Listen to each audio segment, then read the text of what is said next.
Il y a 40 ans, la Médina a pourtant failli disparaître. Le président Bourguiba envisageait en effet d'y faire passer de grands axes routiers. L'association de sauvegarde de la Médina est née dans cette urgence. Elle organise aujourd'hui la restauration de tout un axe de la vieille ville. Zubair Mouli est chargé de l'architecture et de l'urbanisme.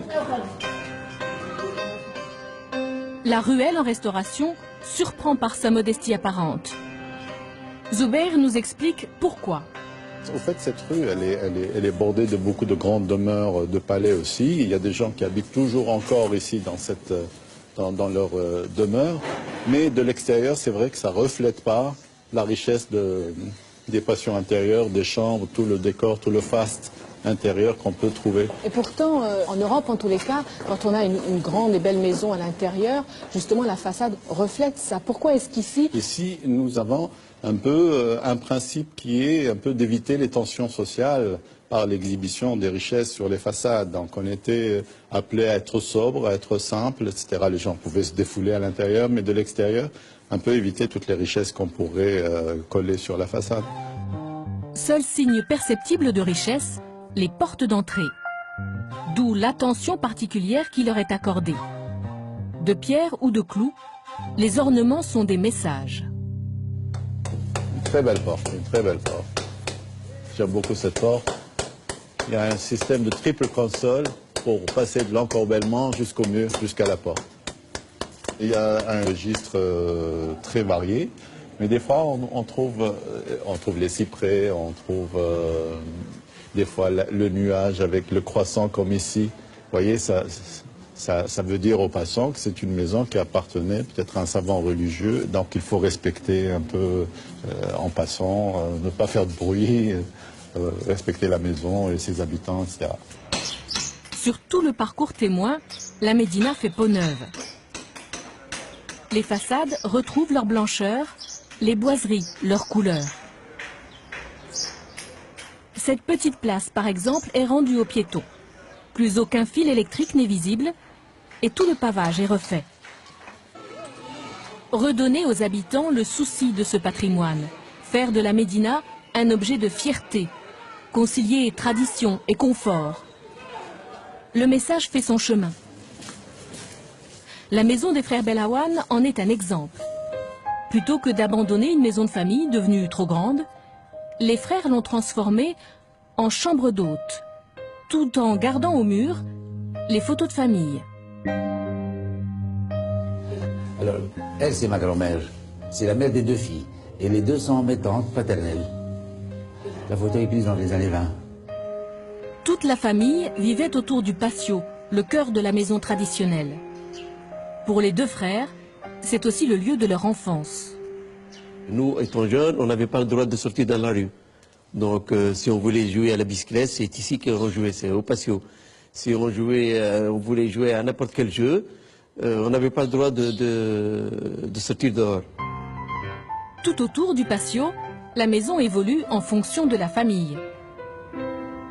Mes cousins sont partis vers les années 84-85 et ma mère a occupé leur chambre et c'est Salah Manfait qui s'est marié dans ces deux chambres.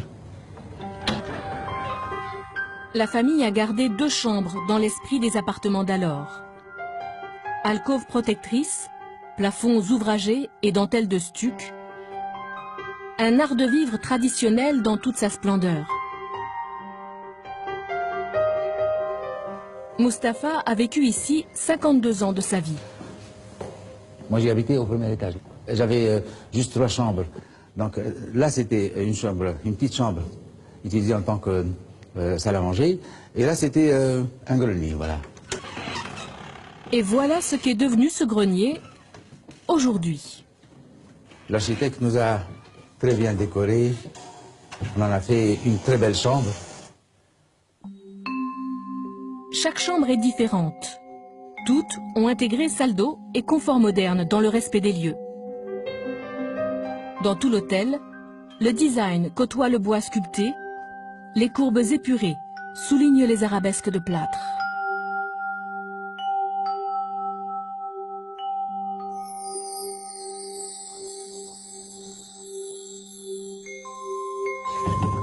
Vos chambres, elles n'ont pas des numéros? Non, elles ont des noms de femmes tunisiennes. On passe à la terrasse si vous voulez bien. La terrasse, le couronnement de leurs efforts de rénovation. Un salon douillet, entre ciel et terre, une vue imprenable, un vrai balcon sur la Médina. S'installer ici sur la terrasse, c'est très beau. Et on a le son de toute la ville. On a le son de toute la ville, sans avoir le bruit des moteurs. Parce que on est dans la Médina et loin de la Médina. Voilà les demoiselles maintenant qui... Voilà.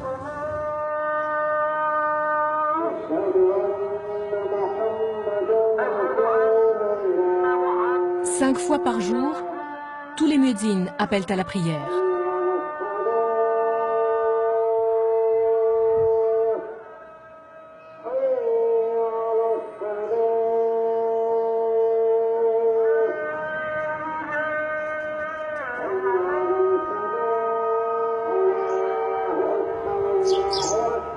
Les travaux avancent, mais beaucoup reste encore à faire. À l'autre bout de la Médina, le quartier n'est encore ni repavé, ni chaulé de frais. Pourtant, c'est là que s'est installé Mohamed Driss. En ce début d'après-midi, il nous accueille chez lui. Mohamed Driss est un pionnier. Le directeur du Théâtre National n'a pas attendu que la Médina soit rénovée pour y revenir. Il y a 10 ans, il a acheté une ruine et l'a transformée en maison de famille. Un vrai choix de vie. Voilà, ça c'est... On vit au rythme des saisons, on comprend que cette architecture est intégrée à la nature. Il y avait une montagne de remblais, parce que les voisins, quand ils faisaient leur chantier, il n'y a personne ici. Il y avait un chat, certes, il y avait un chat qui était le maître des lieux, un sylvestre noir et blanc. D'ailleurs, il n'était pas content quand on a débarqué, et il a vu qu'on était tenace et on a nettoyé les lieux. Enfin, le charme d'une maison comme celle-là, c'est qu'elle permet toutes les fantaisies. Une fantaisie qui est en tout cas au goût des 7 nouveaux chats des lieux. Zef, Peter, Cassie et les autres profitent de cette oasis de paix et de confort. Une oasis aménagée par Anne-Marie, l'épouse franco-australienne de Mohamed Driss.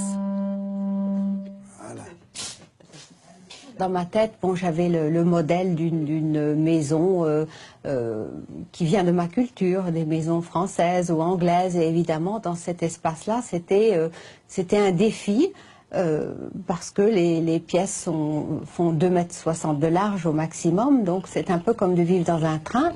Mais je crois que j'ai réussi, quoi, et que c'est tout à fait possible.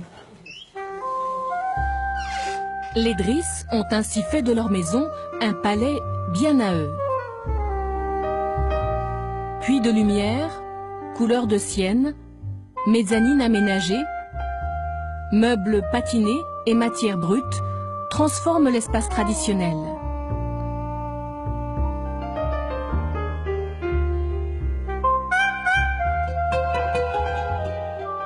Les murs sont comme des parenthèses sur le jardin. Une accalmie dans la Médina.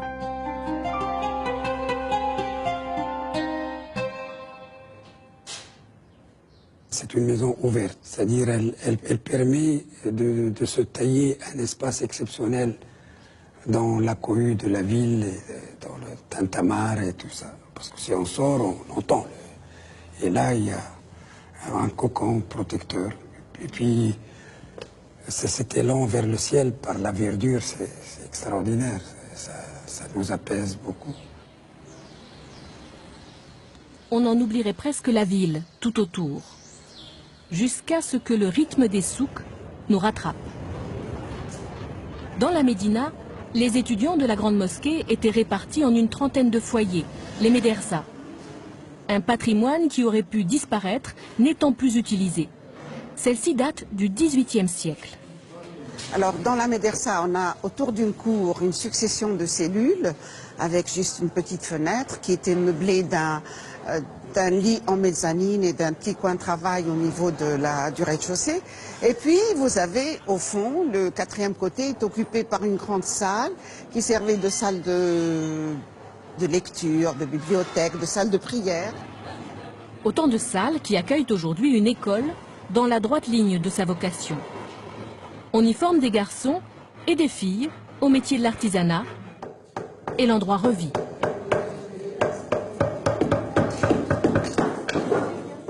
Bijouterie, travail du cuir, mais aussi broderie sont enseignés ici, au cœur des souks. La médersa reste donc un lieu d'étude, comme elle le fut au siècle précédent, mais les filles y sont désormais admises. Ici, les élèves apprennent l'art de la djebba, l'habit traditionnel tunisien. Repris par des jeunes, tous ces métiers perpétuent le patrimoine vivant de la Médina. Cette école-là, elle fait de la résistance. Elle fait de la résistance vis-à-vis de tout ce qui est industriel. C'est une école, à l'instar de ce qui se passe dans la Médina, elle essaie de promouvoir notre mode de vie, notre vision de la vie et de la société. Ça s'appelle kounoui, c'est la préparation de fil de soie pour le broderie. Transmettre un savoir-faire, c'est là tout l'enjeu. À l'heure où la journée s'achève, les musiciens de Tunis remontent à la source arabo-andalouse. La Rachidia est une école de musique et une école majeure.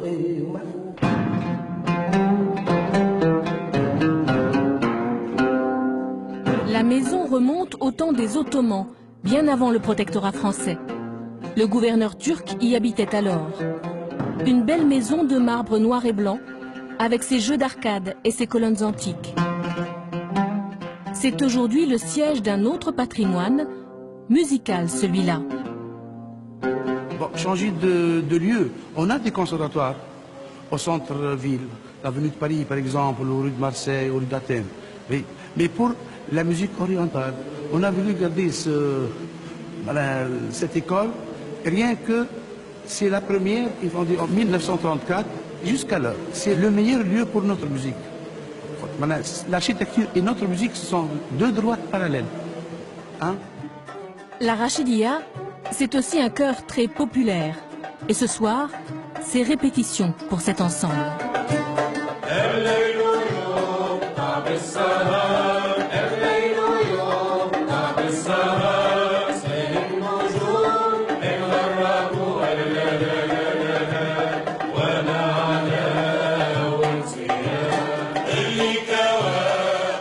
Dans la nuit de Tunis, cette musique arabo-andalouse est une célébration. Un voyage dans l'histoire dont la Médina est un écrin.